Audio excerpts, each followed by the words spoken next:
সিজিওতে সন্দীপ ঘোষের polygraph test চলছে। আরজিকর মামলায় প্রাক্তন অধ্যক্ষ সন্দীপ ঘোষের পলিগ্রাফ টেস্ট সিবিআই এর।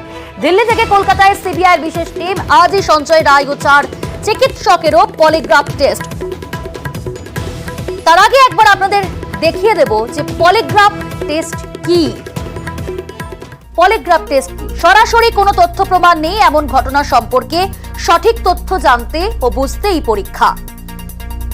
পরীক্ষার আগে অনুমতি, পলিগ্রাফ টেস্টের জন্য আদালত কাছ থেকে অনুমতি। পলিগ্রাফ টেস্টে সাধারণত কাউকে অর্ধচেতন করেই এই টেস্ট, শরীরে নির্দিষ্ট পরিমাণ ওষুধ প্রয়োগ করে বিশেষ পরীক্ষা। শারীরিক অবস্থা স্বাভাবিক রাখতে চলে নজরদারি।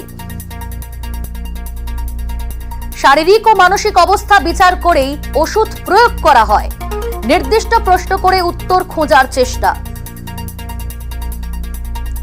বুদ্ধিমত্তার প্রয়োগ ঘটিয়ে মিথ্যা উত্তর দিতে না পারলে সংশ্লিষ্ট ব্যক্তিকে নির্দিষ্ট প্রশ্ন করা হয় পলিগ্রাফ টেস্টে। যে উত্তরের মাধ্যমে ঘটনা সম্পর্কে বিশদে জানা যায় সেই উত্তর পেতে নির্দিষ্ট প্রশ্ন করা হয়। মিথ্যা বললে হৃদস্পন্দন, রক্তচাপ, পালস রেটের পরিবর্তন হয়। মিথ্যা বললে অনেকেই ঘামতে থাকেন।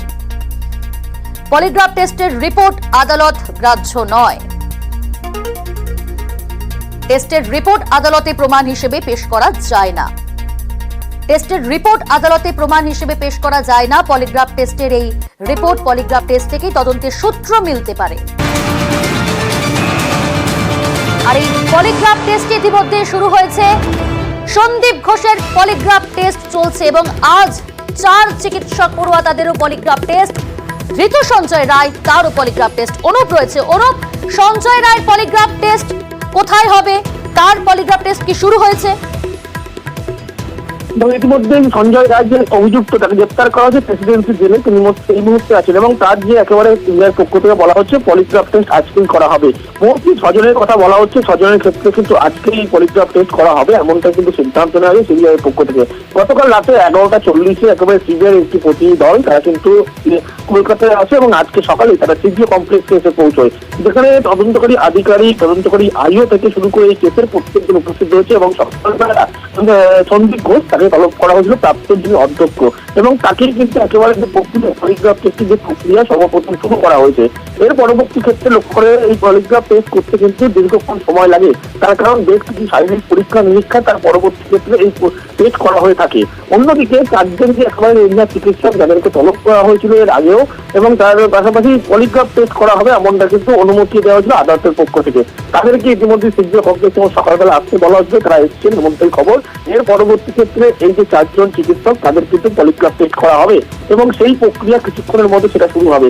প্রথম পর্যায়ে কিন্তু ইতিমধ্যেই সন্দীপ ঘোষ তাকে যে পলিগ্রাফ টেস্ট করা হবে সেই প্রক্রিয়া যেমন শুরু করা হয়েছে, সেখানে তদন্তকারী আধিকারিকদের প্রত্যেকে রয়েছেন। এরপরে যিনি অভিযুক্ত সিভিক ভলেন্টিয়ার যার কথা বলা হচ্ছিল সঞ্জয় রায়, যাকে গ্রেপ্তার করা হয়েছিল আগে, তারও কিন্তু প্রেসিডেন্সি জেলে পলিগ্রাফ টেস্ট শুরু করা হবে। এবং পলিগ্রাফ টেস্ট করার প্রত্যেকটি ক্ষেত্রেই কিন্তু বেশ কিছু আইনি যেমন প্রক্রিয়া ছিল, তার পাশাপাশি কিন্তু এখনো যে পলিগ্রাফ টেস্ট করে বেশ কিছু শারীরিক পরীক্ষা নিরীক্ষা করা হয়ে থাকে এবং সেক্ষেত্রে কিন্তু অনেকটা সময় লাগে। সেই জন্য প্রথম পর্যায়ে সন্দীপ ঘোষ যিনি প্রাক্তন অধ্যক্ষ তাকে এই পলিগ্রাফ টেস্ট করা হবে। প্রথমে যে মেডিসিনের ব্যবহার করা হয় সেক্ষেত্রে কিন্তু যখন প্রশ্ন করা হয়ে থাকে, কমন প্রশ্ন করা হয়ে থাকে, তারপরে তদন্তকারী আধিকারিক তারা প্রশ্ন করতে থাকে এবং যিনি মনিটর করে গোটা থেকে শুরু করে সমস্ত কিছু সেগুলো কিন্তু লক্ষ্য করা হয়। এবং মিথ্যা বললে তিনি যেমন ঘামতে থাকেন থেকে শুরু করে একাধিক হৃদস্পন্দন পরিষ্কার সেগুলো লক্ষ্য করা যায়।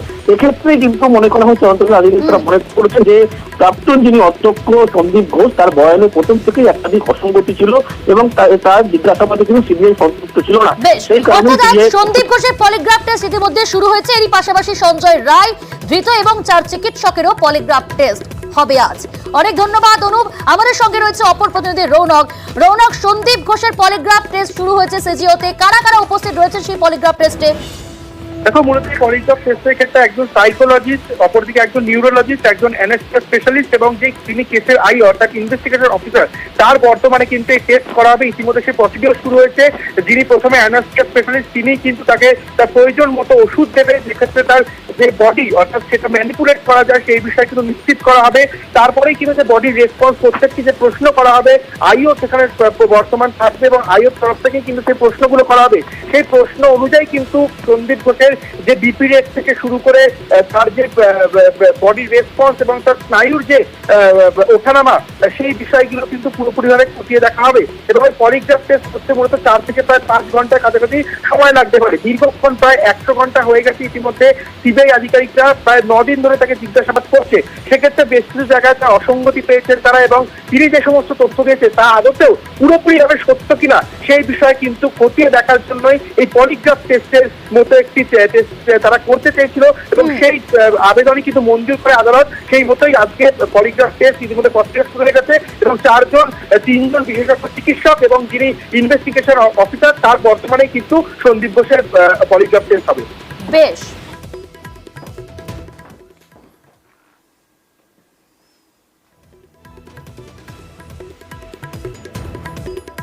দুর্নীতির তদন্তে এফআইআর দায়ের সিবিআই এর। সন্দীপ জমানার দুর্নীতির তদন্তে গতি সিবিআই এর। আরজি করে আর্থিক দুর্নীতির তদন্ত। সকালে সিবিআই কে নথি হস্তান্তর সেটের। আরজি করে দুর্নীতি তদন্তে সেট গঠন করে রাজ্য। গতকালই সিবিআই কে তদন্তের নির্দেশ হাইকোর্টে। এদিকে আজও সন্দীপকে সিজিওতে তলব, সেখানে পলিগ্রাফ টেস্ট শুরু হয়েছে আজ নিয়ে টানা 9 দিন সিজিওতেই হাজিরা। নানা অভিযোগ, নানা দোষ, নিশানায় সন্দীপ ঘোষ। আরজি করের প্রাক্তন অধ্যক্ষ সন্দীপ ঘোষের আরো কীর্তি প্রকাশ্যে। সন্দীপ ঘোষ আরজি করের প্রাক্তন অধ্যক্ষ, যার বিরুদ্ধে অভিযোগের পাহাড়। সন্দীপ জমানার আরো কীর্তি এবার প্রকাশ্যে। অভিযোগ, 2022 সালের জুলাই মাসে আরজি কর হাসপাতালে স্যালাইনের সংকট দেখা দেয়। এতে চরম নাজেহাল হতে হয় রোগীদের। কিন্তু কেন এই পরিস্থিতি? অভিযোগ, স্যালাইন সরবরাহকারী সংস্থার প্রাপ্য টাকা দীর্ঘদিন দেওয়া হয়নি, তাই আরজি কর হাসপাতালে স্যালাইন সরবরাহ বন্ধ করে দেয় সংস্থাটি। কিন্তু আরজি করের তৎকালীন অধ্যক্ষ সন্দীপ ঘোষ এই দাবি মানতে চাননি। শেষমেশ নাকি সাগর দত্ত মেডিকেল এবং কলকাতা মেডিকেল থেকে স্যালাইন এনে পরিস্থিতি সামলানো হয়। পরে জানা যায় সন্দীপ ঘোষ ওই স্যালাইন সরবরাহকারী সংস্থার কাছ থেকে তিনি কমিশন চেয়েছিলেন, কাটমানি চেয়েছিলেন, এমনটাই অভিযোগ।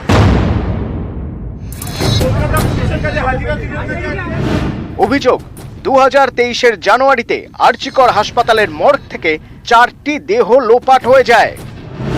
অভিযোগ, পরিবারকে না জানিয়েই উত্তর পূর্ব ভারতের একটি মেডিকেল কলেজে দেহগুলি ভাড়া দেওয়া হয় ফরেনসিক মেডিসিনের ওয়ার্কশপের জন্য। এজন্য মৃতদেহের রেজিস্টার পর্যন্ত লোপাট করা হয় বলে অভিযোগ। এই অভিযোগ খোদ আরজি করের তৎকালীন ফরেনসিক মেডিসিন বিভাগের প্রধানের। এ নিয়ে জল গড়ায় জাতীয় মানবাধিকার কমিশন পর্যন্ত। অভিযোগ, এরপরেই দ্রুত বদলি করে দেওয়া হয় তৎকালীন ফরেনসিক মেডিসিন বিভাগের প্রধানকে। উনি ডেড বডিগুলো ওয়ার্কশপের জন্য দিয়ে দিতেন, বিক্রি করে দিতেন, আনক্লেম বডি, পিএম বডি। এটা নিয়ে কমপ্লেন হয়েছিল, ন্যাশনাল হিউম্যান রাইট কমিশন থেকে তদন্ত করেছিল, কোর্টে পিআইএলও হয়েছিল। কিন্তু তখন আর কি বলবো, উনি সব জায়গায় তো মানে এত ইনফ্লুয়েন্সিয়াল যে উনি পার পেয়ে যাচ্ছেন এবং ওনার বিরুদ্ধে কখনো কোথাও কোনো অ্যাকশন হয়নি। অভিযোগ, সন্দীপ ঘোষের জমানায় আরজি কর হাসপাতালে 30টি সিসি ক্যামেরা লাগানোর জন্য 14 লক্ষ টাকা খরচ দেখানো হয়, কিন্তু বাস্তবে এত সিসি ক্যামেরা লাগানোই হয়নি।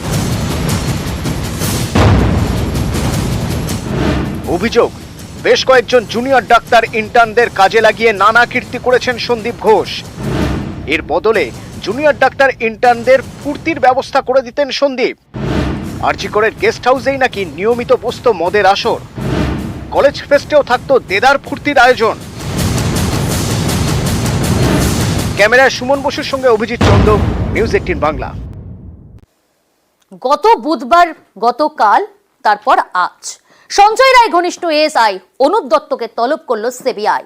গত বুধবার আমরা দেখিয়েছিলাম দৌড়ে সিজিও কমপ্লেক্সে ঢুকেছিলেন এএসআই অনুপ দত্ত।